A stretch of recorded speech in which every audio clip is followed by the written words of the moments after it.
Real estate has been used for hundreds, if not thousands of years by people from all over the world, whether they're individuals that are starting from scratch or the wealthiest business people and families of all time. Now, in this video, Simon and I are going to explain 3 just super simple ideas to go from wherever you are today to hopefully a millionaire through real estate longer term. So let's kick it off, bro. Let's get straight into the first one that, we sort of put down some pen to paper and we're starting to think about some. Now, me personally, I'm kind of using this type of strategy to hopefully become a millionaire. Definitely not there yet, but in theory, the idea is to accumulate a couple of $500,000 properties. So then you've got essentially $1 million of property value in the market. Now, I think to become a millionaire, it's not going to happen overnight. The whole get rich quick isn't reality these days. So you do need to be patient. You need to be in it for the long term. And, from talking to thousands of investors, about a 15-year plan seems a little bit more relative. And when you look back at historic growth cycles,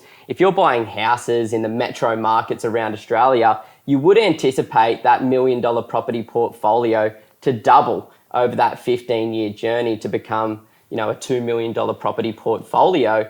And what we try and advise all of our clients to do is actually to reduce the debt over that 15-year journey, work as hard as you possibly can to reduce that debt because, in 15 years' time, that property portfolio could be owned outright, $2 million worth of property value and about over $1,000 per week of rental income, which is going to enable the average Australian to actually consider themselves a millionaire. And, that seems like something that a lot of Australians could actually achieve. Without a doubt, bro. And the numbers that you're referring to are sort of based on the history from CoreLogic, where over 50 years, I think Sydney, Melbourne and Brisbane averaged 9.7% per annum. So there's a really strong business case based on 100 years plus of data that property works. And what I love is with that first strategy is 2 500K properties, whether you purchase them in 1 year or over 5 or 10 years, will end up getting you there. And as you said, if you can pay off the debt, you might end up with 50 or 60 grand a year of passive income in the future too. Yeah, when I first started thinking about property, I didn't think I only had to buy 2 properties to actually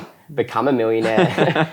It's just about keeping it a little bit simple, right? But what other options do we have out there? The second option, which I loved that we prepared before this one, is just the simple go for one really high quality blue chip asset. Now, this could either be your own home or it could be an investment property. So I think the numbers that we're working out, if we bought $1 million property today, and that could be Sydney, Melbourne, it could be Canberra, it could be up here in Brizzy. Hopefully it's up here on Brisbane on the beach or something like that. Then same thing, 15 years from now, with a 4.8% increase in the value of the property, you're sitting on $2 million. Obviously, you put a deposit down, you've slowly paid off the debt over that period of time, and voila, just super simple, you're a millionaire again. There you go.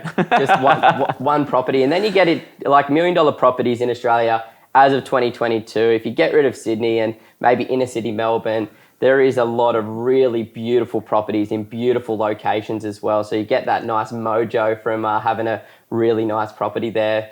But then there's the third option as well, which I personally align with a little bit more because you actually get a little bit stronger cash flow throughout the journey as well. And we probably sound like a broken record here talking about the house and granny flat strategy once again. Do you want to explain that one a little bit more? This simple idea, which I wish I had have heard of when I was just getting started because I wouldn't have bought as many properties as I have, but is really about buying 2 houses. What values could we be talking about? I think these days in Brisbane, our area of expertise, $600,000 is realistic as of 2022. Yeah, so we grab a $600,000 property and then we build a $200,000 granny flat. Now, everything working out, we buy the home for $600K and we rent it for $500 a week. Yep. We then build the granny flat for $200K and we rent that for another $400 a week, depending on which area you're looking at buying in. So we just do that twice, 2 houses, 2 granny flats. You could go buy both houses first. You could buy 1 house and build 1 granny flat, buy a second home, build a second granny flat. But that super simple idea, again, looks at 800K plus 800K. So you're looking at about 1.6 mil. Now, what's crazy is 15 years from now, hey Redman, we're sitting on about 3.2 million bucks worth of property. So Wow. you've done extremely well from a growth perspective. And then the cash flow is phenomenal as well. So 500 plus 400, we're talking about 900 bucks a week, 45 grand a year, 45 grand a year. That's 90,000 bucks in rent. 15 years from now, with a little bit of inflation at 2.5%, we're sitting on some big money, like 130 grand a year of income. And that's why we love it so much. I know a lot of people shy away from the idea of granny flats because it's a bit of a foreign idea. And if you ever saw these back in the 90s or the early 2000s, they weren't very nice or desirable assets to hold. But these days, buying a nice big 600 plus square meter piece of land, getting some good side access down to the backyard, and then sectioning off a little portion of the backyard where you build this secondary dwelling. And, those numbers, $200,000 to build to get $400 a week in rent. It's just a really, really solid rental yield on that particular project.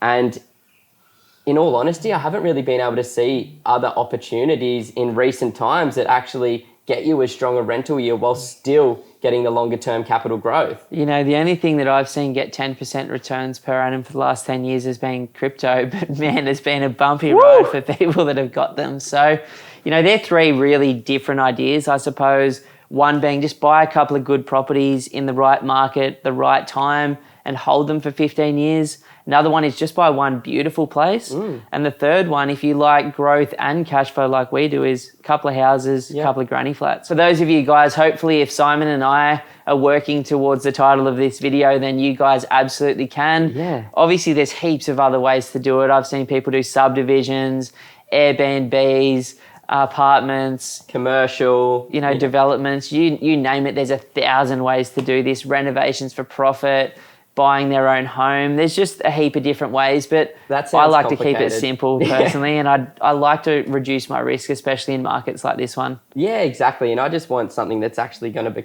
come to fruition as well. I think if you're going to try a lot of different options, it may never actually happen, but if you start here, you start with the basics, you can always go further from there as well. Start here and then we'll work up toward that. Without a doubt. For those of you who haven't already done so, please give this video a thumbs up. Subscribe to our YouTube channel where each week we bring you heaps of different weird ideas around the property space and our little take and our clients' take. We wish you all the best and safety over the next few years and invest with confidence. That's a wrap. That's cool, bro. Yeah. Oh, sweaty. So sweaty.